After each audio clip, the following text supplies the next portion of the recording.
Hello, everybody. Welcome back to the Neverhood one. Okay. So yeah, we're back. We're still reading in the Hall of Records. I think what I'm going to try to do is in the first video, a second video actually, of this series is where we started reading in here. I'll probably put a little pop-up on the screen. You'll have already seen it by now because I'll do it in editing, but I've just thought about doing it now before I've edited. But I'll put a little caption, I guess, on the screen maybe to let you know from gameplay video 2 to how far into the gameplay parts.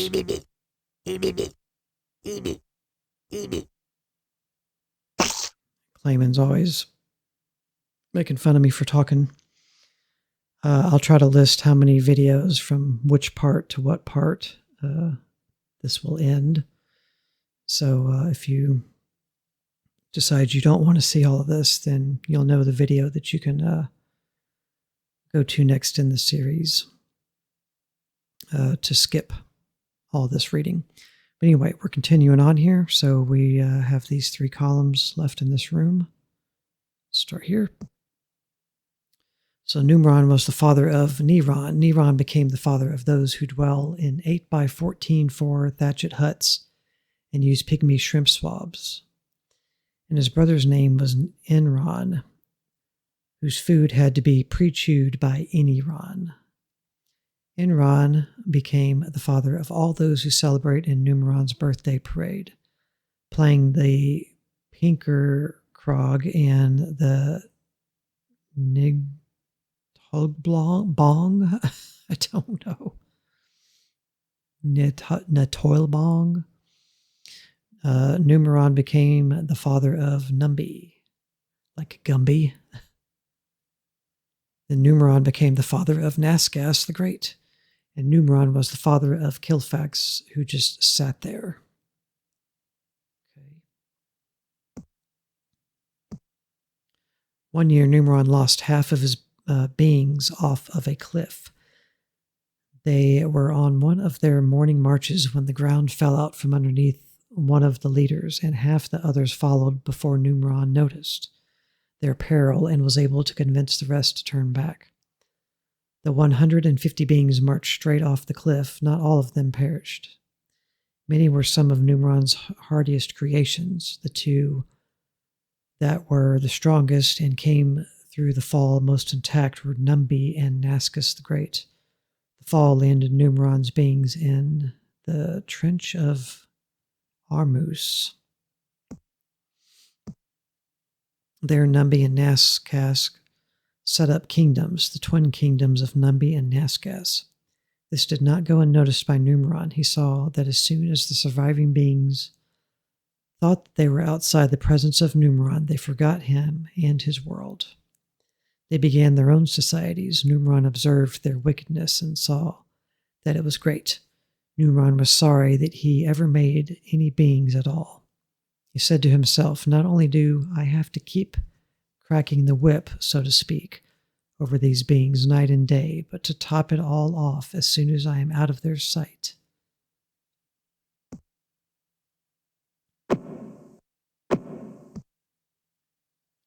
They forget me. At least I still have 150 to keep under my thumb, and believe me, I will. The rest of these I can destroy. I'll cause a catastrophic explosion throughout the trench. That'll show them. But Numeron saw that Numbi was a blameless creature. Numbi was a righteous king. In fact, he was the only being in the trench of Armus that remembered Numeron. They called it the Trench of Amorous because of the swit trees that grow there. The actual name of the trench was Great Canyon of the Ruins of Desolation, number 5. Okay.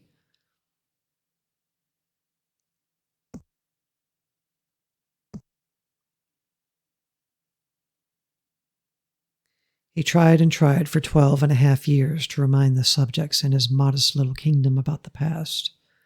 But since Numeron would not take the time to make himself known, they would not remember him. His subjects thought Numbi was a fine king, but they would not heed his warning that their creator would not tolerate their corruption forever.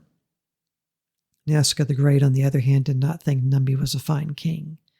He considered Numbi and his preaching about Numeron a nuisance. Nazca's kingdom grew every day, filling more and more of the trench. The southern sector extended from the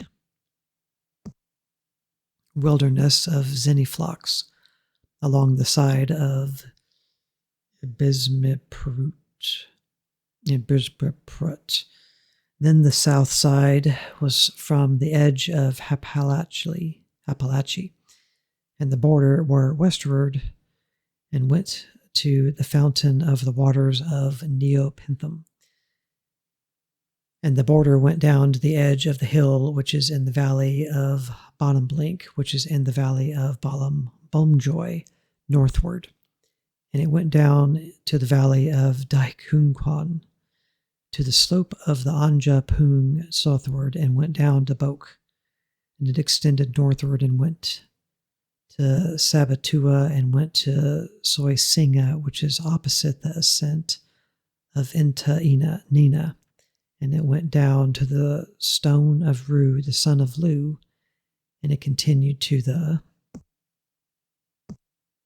side in front of the left-handed Fletchy northward, and went down to the left-handed Fletchy, and the border continued to the side of Hogla Dogl and northward, and the border ended at the north bay of Stinky Sea, at the south end of the Heliohogma.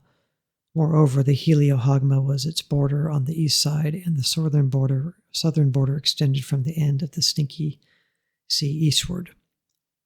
Then the border turned direction from the south to the accent of Aka and Ziba and continued to Zeniflox, and its termination was to south of Radish, Barnmold, and it reached Huss, and continued to Itzabiggy, even onto the greater river that is called Milfamix the Uncrossable, except in a couple of places where it gets low and shallow, and onto the early Visors Club. And the border turned direction from Hay White to the brook of PTG, and its termination was at the sea. As for the western border, it was the amazing colossal sea, that is, its coastline. This was the western border. And this was the north border. They drew the border line from the amazing colossal sea to Mount Pefhitler. They drew a line from Mount Pefhitler to Hochtus Kelly. Then the border went up to the side of Hitma on the north, and went up through the hill country, westward, and it ended at the wilderness of Kenbins. And from there, the border continued to Quelup, to the side of Quelup, that is, Reflaklep, southward, and the border went down to Atmanshu, near the hill which lies on the south end of Shurgurt. And the border extended from there and turned around the west side southward, from the hill which lies before Shurgurt southward, and it ended Sourbead, that is, Sour Knobel, a city of the sons of Mish Kabish. And the termination of the border was at Blight to Such. This was the northern border. Now the eastern border reached the border of Aduptard southward to the wilderness of Brainworm at the extreme south. Then it proceeded southward to the accent of Quell from and continued to Brainworm, then went up by the south of Radish Barn Mold and continued to Larry, and went up to Rebaton Perkis and turned about to Clarkstill, and it continued to Stew's Lumps and proceeded to the brook of Fotherings. Then the border went up to Burn to Get and continued on the north of undoubtedly moisture, which is opposite the accent of Starmaplint, or ascent, which is on the south of the valley, and the border continued to the waters of Hausenploop, and the border went up to the top of the mountain, which is before the valley of Twisted Balm, which is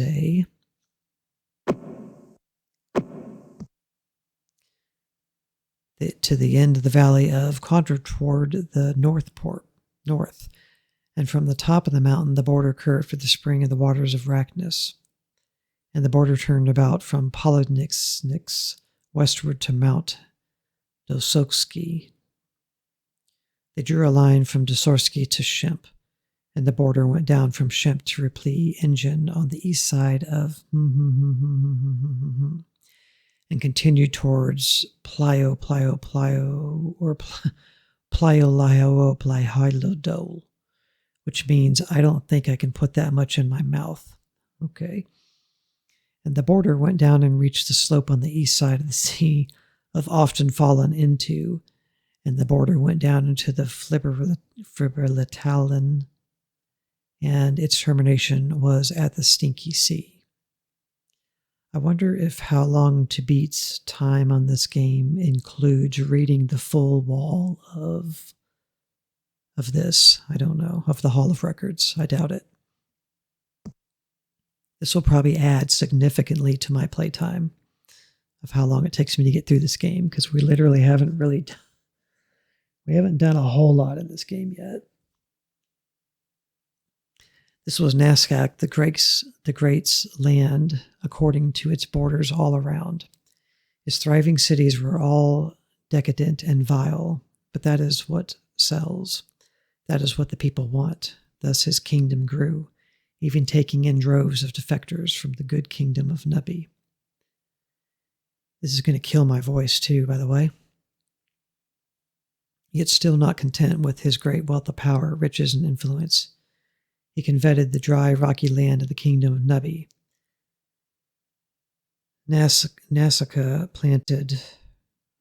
plotted a war of conquest against Nubby.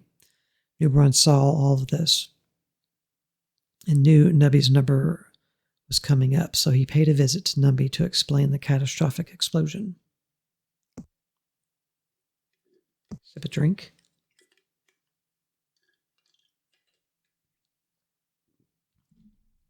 One moment.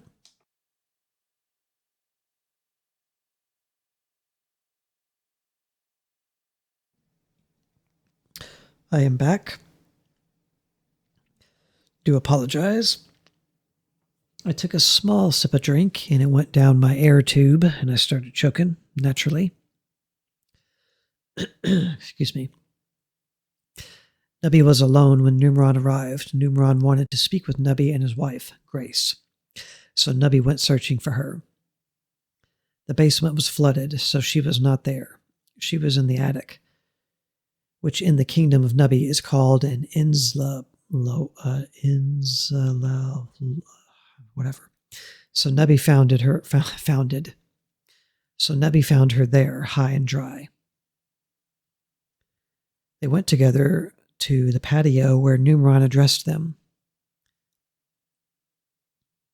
Nubby, I am going to blow up this trench with all these vile beings in it, but I don't want to destroy you and Grace, so I want you to build a tree house where you can stay and remain safe during the explosion.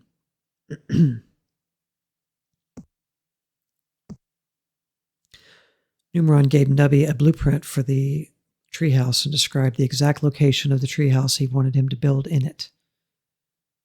He also gave him very specific details for the construction of the treehouse. You shall make the treehouse from wheat-bee wood. It shall be a split-level treehouse with an enclosed foyer, gabled roof with rough beam ceiling, bay windows in the living room and in the kitchen over the sink. All the measurements are here on the floor plan. As Nubby and Grace worked on the treehouse, their neighbors, who formerly thought of Nubby as a fine king, came out to mock the construction of the treehouse. Well, how rude. Numeron had given Numeron had given Nubby 7 days to complete the construction of the treehouse, and he was nearly finished. By then, Nazca the Great had completed his plans for conquest, and his armies were massed and marching toward the capital of Numbi. Then King Numbi and Grace entered the treehouse as instructed by Numeron. Numeron detonated the catastrophic explosion, destroying all the beings but Nubby and Grace in the twin kingdoms of Nubby, and Nazca the Great in the Trench of Amarus. Now this great explosion had disrupted the deep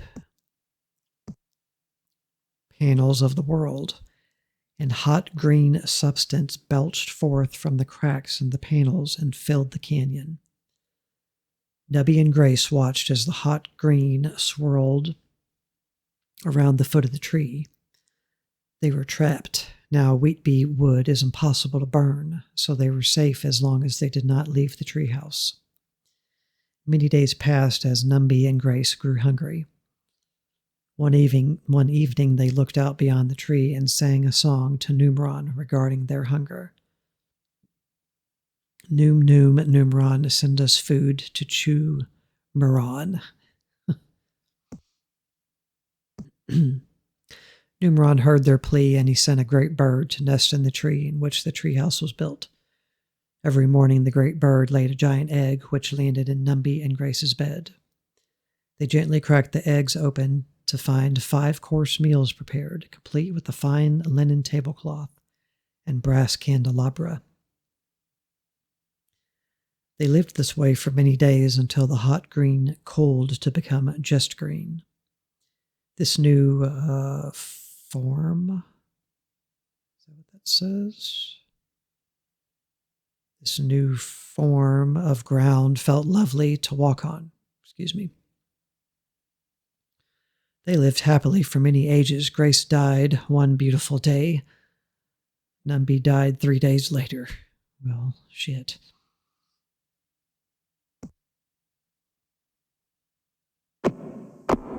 Okay, on to the next character.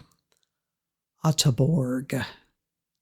Quarter made a king named Ataborg, designed to be happy and full of joy all day. Robots were a subject that Ataborg had done a lot of research on. So it was only natural that he made 3 robots to help him make 7 little houses. The robots' names were Appy, Togor, and Bill. Appy was good at digging, Bill was good at building, and Togor was good at painting. That is why it is said today that if anyone is as good as a painter, if anyone is a good painter, he is Togor. In a very careless way, Ataborg made 7 boys to live in his new houses. The boys' names were Hyphen Nupin, Petri Alfonso, Willie Trombone. Okay, we've heard of Willie Trombone. So Ataborg made Willie Trombone. Aloal, Dariadius Hapscom, whose nickname was Creaker, Hondu, and Ed. Ataborg's sons were easily identified by the loop formed on the top of each of their heads. Sometimes when they walked along, they would hook their head loops on branches and hang there for days. Petri was so tired of getting his head hooked on things that he cut his own head off, which proved to be fatal. That's brutal. Ataborg had forgotten to hold his world together with gravity, so one day his world fell apart in chunks, and his 7 sons and 3 robots floated aimlessly across creation. Hyphen's chunk of land got caught in the tail of the comet Pyragorge, named Pyragorge because it decreased its size during each orbit. The tail of George was full of seeds because the comet once passed through the atmosphere of the planet Burpai. Hyphen cultivated his chunk so that he could grow flowers. He loved flowers and how happy and festive they can make a place. Often he would make a wreath of some of the flowers to decorate the loop in his head. Since he was the only one of his brothers with a nose, it seemed especially fitting that this is where Nupin's chunk of land should be. He grew an extraordinary amount of flowers, but after a few years, it was not enough to satisfy his craving for flowers. His deepest burning desire was to be king of flowers, to have no rival in growing flowers. He actually did not know of anyone else who was growing flowers. But his unfettered imagination went wild, and he thought that there must be others who were cultivating and growing huge fields of flowers on the many planets and worlds he passed. Years after year, worked the soil of his chunk of land to try and get it to produce more and more flowers. He developed fertilizers and plant foods. He grew nothing but flowers, though there were plenty of other types of seeds he could have planted. If he did notice some other type of plant growing amongst his flowers, he violently ripped it from the ground, cursing it and tearing it to shreds, then throwing it onto his compost pile. It was so upsetting to him that he would have to lie down for a nap afterwards. But no matter how many flowers the land produced, it was never enough for Hyphen. It almost seemed that the chunk of land was desperately trying to please its obsessed master, straining itself year in, year out to produce more flowers than it had the previous season. For many centuries, in fact, it did outperform itself. Each year, a dozen or so more flowers were produced. This would be a good segue into letting you know I've played a game, and it is called Flower. And if you'd like something chill, it just has good music, no talking, nice sound effects, simple chill game. Check it out. You can find it on my home tab on my channel's page. Just look under game playthroughs. It's in there. You'll see a playlist for the game Flower. Check it out. And Hyphen would ask, "Is that all?" Then the yield began to decrease. The land was simply overworked, and it needed to rest. Hyphen reacted by pressing the land harder and harder to yield more. He was aggravated to no end. The more he did to increase the yield of flowers, the less the land was able to produce. Eventually, as each season went by, the yield decreased, first 10, then 100-fold, and so on. Most of the land lay barren and still. If Hyphen found anything other than a flower growing, he would pull it up by the roots and throw it into the compost pile.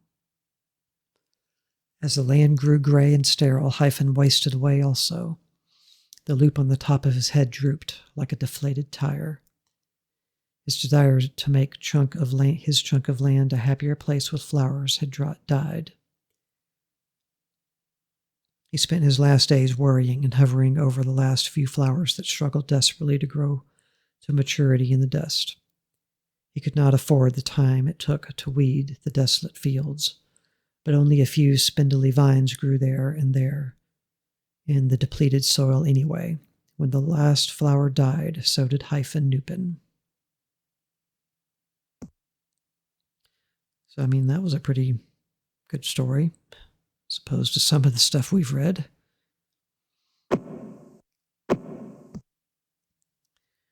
Willie's chunk of land, Willie Trombone, flew off into space, with Willie still inside his little red-roofed house. Autoborg never saw Willie again. What Autoborg did not know, which this wall does, was that Willie's chunk of land drifted into the most dangerous part of space. You see, there were these nasty creatures called Victoids that flew about looking for food. Victoids had a giant nasty mouth full of giant nasty fangs. And of course, the hair they were covered with was nasty. Anyway, 4 Victoids stumbled upon poor Willie Trombone, who was alone, just floating through space for quite some time. Willie, being the friendly type, held out a friendly hand and beckoned them, "Hey, hairy friends."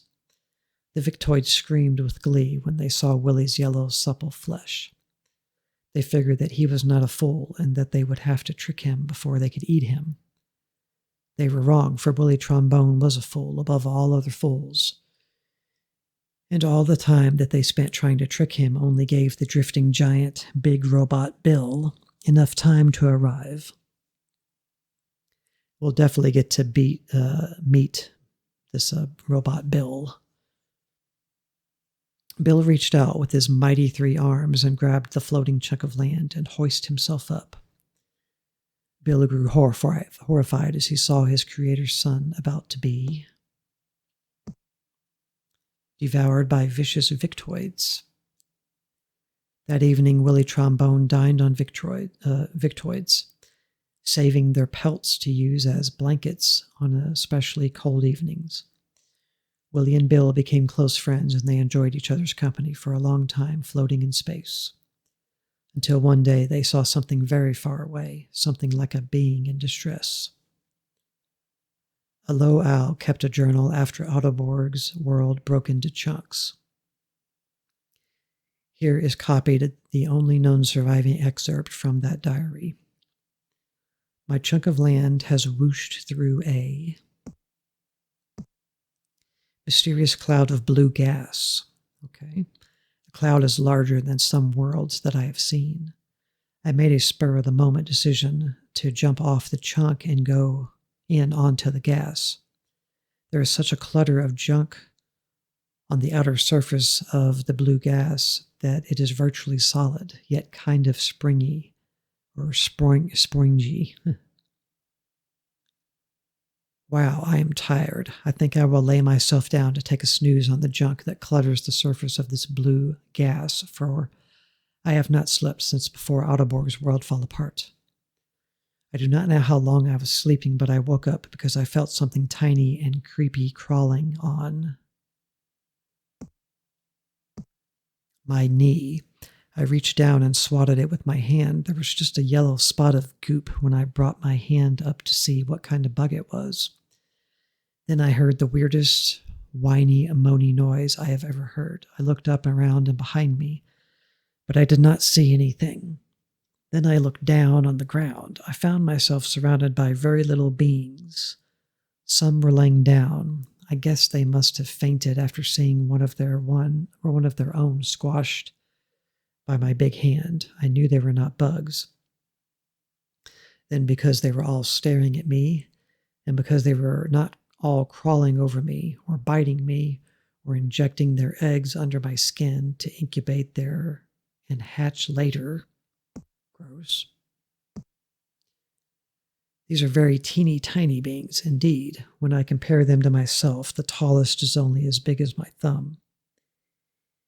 Each tiny being has a great head in comparison to the rest of its body. In fact, the head takes up as much space as the body.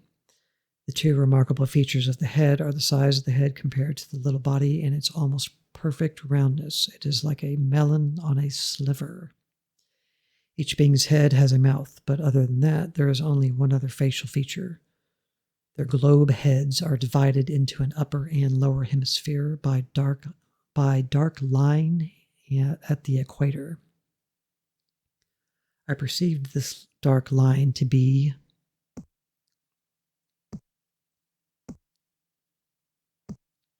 all in one, the eyes, ears, and nose of these beings, since they employ them much in their observation of myself and with their mouths also in communication with each other.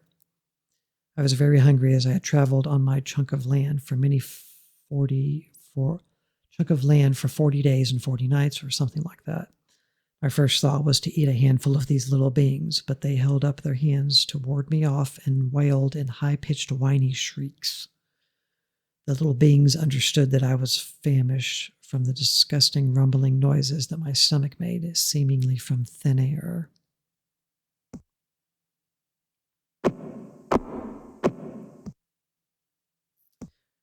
All right, guys, we'll actually stop this video right here as we got 2 seconds.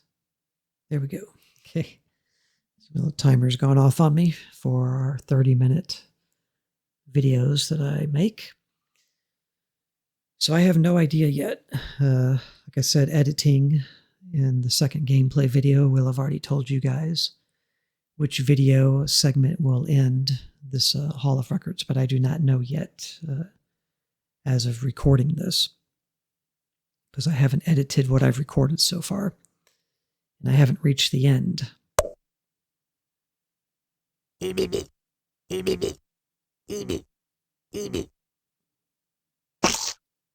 Clayman's just saying all he does is talk, talk, talk. He's never doing anything else but talking. So yeah, I don't know where we are in this, but I'm going to keep going. I'm not giving up on this. I'm sure some of you thought he's never going to read all of this, but yeah, I'm going to read all this. So thank you very much for watching, guys. I appreciate it. Yeah. So I will see you in the next video. Thank you. Bye.